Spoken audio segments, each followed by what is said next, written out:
Ya, Assalamualaikum warahmatullahi wabarakatuh. Saya Muhammad Abu Rahmatullah akan mempresentasikan mengenai analisis laporan keuangan pemerintahan daerah, review laporan keuangan pemerintahan daerah, dan juga sistem pengukuran kinerja sektor publik.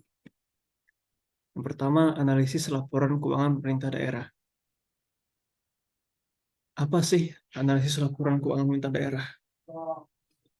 Analisis laporan keuangan pemerintahan daerah adalah proses menganalisis laporan keuangan dengan tujuan untuk memahami kondisi keuangan suatu entitas yang bertujuan untuk eh, berguna dalam pengambilan keputusan.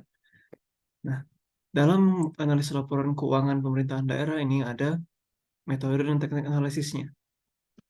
Sebelum kita masuk ke metode dan teknik analisisnya, ada beberapa tahapan yang harus dilakukan untuk menganalisis laporan keuangan pemerintahan daerah.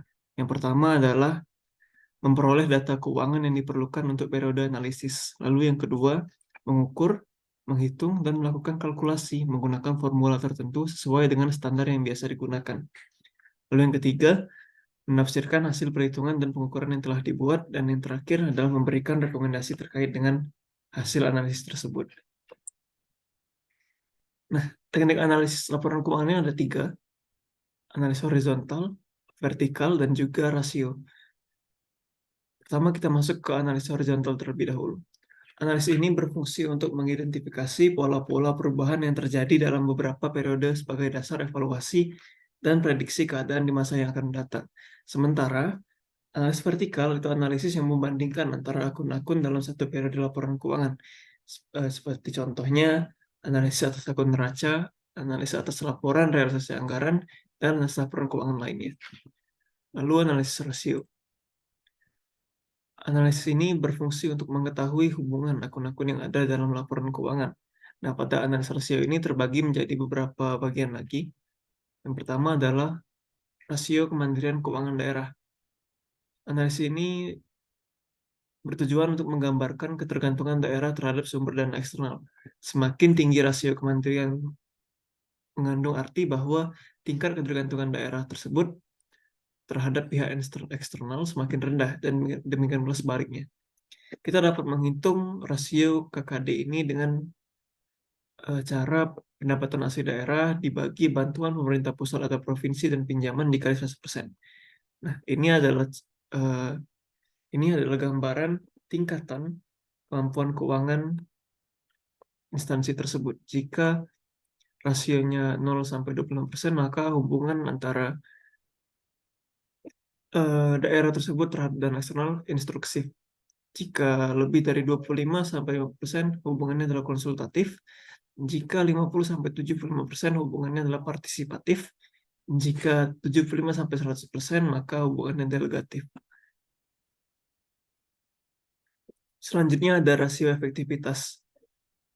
Analisis ini menggambarkan kemampuan pemerintah daerah dalam merealisasikan pendapatan asli daerah yang direncanakan dibandingkan dengan target yang ditetapkan berdasarkan potensi real daerah.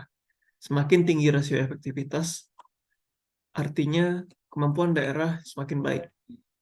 Rasio efektivitas ini dapat dihitung dengan realisasi penerimaan PAD dibagi target penerimaan PAD yang ditetapkan berdasarkan potensi real daerah dikali 100%.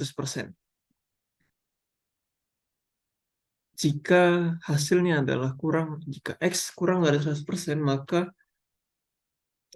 tidak efektif. Jika X sama dengan 100%, maka efektif berimbang, ada kecenderungan tidak efektif dan juga sangat efektif.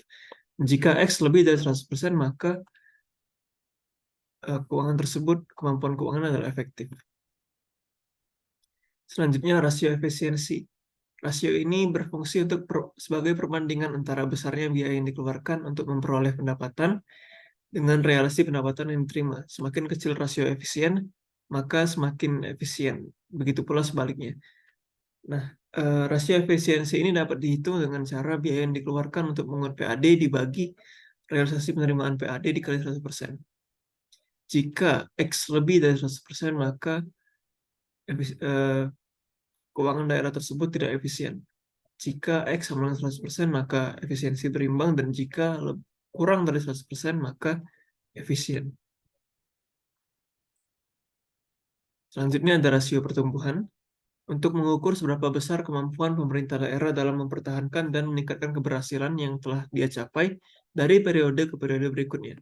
Dalam menghitung rasio pertumbuhan ini ada dua langkah. Yang pertama, kita harus menghitung persentase pertumbuhan PAD dengan cara PAD tahun P dikurang PAD tahun P-1, yaitu tahun pertumbuhannya, dan dibagi PAD tahun P-1 dikali 100%. Setelah dapat itu, maka kita harus hitung juga untuk persentase pertumbuhan total pendapatan. Pendapatan tahun P dikurang pendapatan tahun P-1 dibagi pendapatan tahun P-1 dikali 100%. Lalu ada rasio kemampuan membayar kembali pinjaman atau debt service coverage ratio. Rasio ini digunakan sebagai perbandingan antara pendapatan asli daerah, bagian daerah dari pajak bumi dan bangunan, penerimaan sumber daya alam, dan bagian daerah lainnya, serta DAU setelah dikurangi belanja wajib dengan penjumlahan angsuran pokok dan biaya pinjaman lainnya yang telah jatuh tempo. DSCR ini dapat dihitung dengan cara PAD ditambah bagi dana hasil ditambah DAU dikurang belanja wajib dibagi angsuran pokok pinjaman plus bunga plus biaya lain. Belanja wajib di sini terdiri dari belanja pegawai dan belanja anggota DPRD. Biaya lain di sini meliputi biaya administrasi, provinsi, komitmen, dan asuransi, serta denda. Nah, masuk ke materi kedua, yaitu review laporan keuangan Pemda. Review laporan keuangan Pemda ini adalah prosedur penelusuran angka-angka permintaan keterangan dan analisis untuk memberikan keyakinan bahwa tidak ada modifikasi material yang akan dilakukan atas laporan keuangan. Review laporan keuangan ini dilakukan oleh aparat pengelola internal pemerintah atau APIP. Nah, kebanyakan orang banyak keliru tentang review dan juga pemeriksaan. Jadi di sini saya akan tunjukkan beberapa perbedaan antara review dan pemeriksa laporan keuangan. Dari tujuan dulu. Review bertujuan untuk memberikan keyakinan terbatas bahwa laporan keuangan yang disusun berdasarkan SPI yang memadai dan disajikan sesuai SAP. Sementara pemeriksa, mereka harus memberikan keyakinan bahwa laporan keuangan yang disajikan itu wajar sesuai dengan SAP. Nah, di sini review itu hanya sekedar memberikan keyakinan pada pihak pengguna bahwa laporan tersebut disusun sesuai dengan SPI. Nah, sementara pemeriksa itu lebih kepada auditnya, di mana material-material yang ada di dalam laporan keuangan tersebut disusun wajar sesuai dengan pemeriksaan. Nah, lalu pengujian pada review ini tidak mencakup pengujian terhadap SPI, catatan akuntansi, dan pengujian atas respon terhadap permintaan keterangan. Nah, sementara pada pemeriksa, mereka mencakup seluruh uji yang ada pada audit, tergantung apa yang diminta. Nah, lalu untuk pelaksananya, review ini dilaksanakan oleh APIP atau Aparat Pengelolaan Internal Pemerintah, sementara pemeriksa ini dilakukan oleh BPK, Badan Pemeriksa Laporan Keuangan. Nah, itu tadi mengenai review dan pemeriksa laporan keuangan. Lanjut yang terakhir adalah, belum. Lalu dalam review laporan keuangan ini ada tahapannya, 3 tahapan: perencanaan, pelaksanaan, dan pelaporan. Dalam perencanaan ini dilakukan pemahaman atas entitas, penilaian atas SPI, lalu penyusunan program kerja. Pada tahap pelaksanaan, dilakukan penelusuran angka, permintaan keterangan, dan dilakukan prosedur analitis. Pada tahap pelaporan, hasil dari review tadi ditandatangani oleh inspektur dan disajikan dalam bentuk surat yang memuat pernyataan telah direview untuk disampaikan kepada kepala pemerintah daerah yang bersangkutan. Materi selanjutnya tentang sistem pengukuran kinerja sektor publik. Suatu sistem yang bertujuan untuk menilai pencapaian suatu strategi melalui alat ukur finansial dan non-finansial. Pengukuran kinerja sektor publik ini dimaksudkan untuk membantu memperbaiki kinerja pemerintah, memperbaiki pengalokasian sumber daya, pengambilan keputusan, serta untuk memfasilitasi terwujudnya akuntabilitas publik. Jadi pengukuran kinerja sektor publik ini sangat berguna untuk mendukung kinerja dari pemerintah maupun untuk mendapatkan kepercayaan dari publik itu sendiri terhadap penggunaan laporan keuangan dan terhadap kinerja yang dilakukan oleh pemerintah daerah. Nah, pengukuran kinerja pemerintah ini bisa kita bilang juga pengukuran value for money. Nah, pengukuran value for money ini meliputi pengukuran ekonomi, pengukuran efisiensi, pengukuran efektivitas, dan juga pengukuran outcome yang dihasilkan dari kinerja pemerintah. Nah, itu tadi mengenai analis laporan keuangan pemerintah daerah, review laporan keuangan pemerintah daerah, serta sistem pengukuran kinerja sektor publik.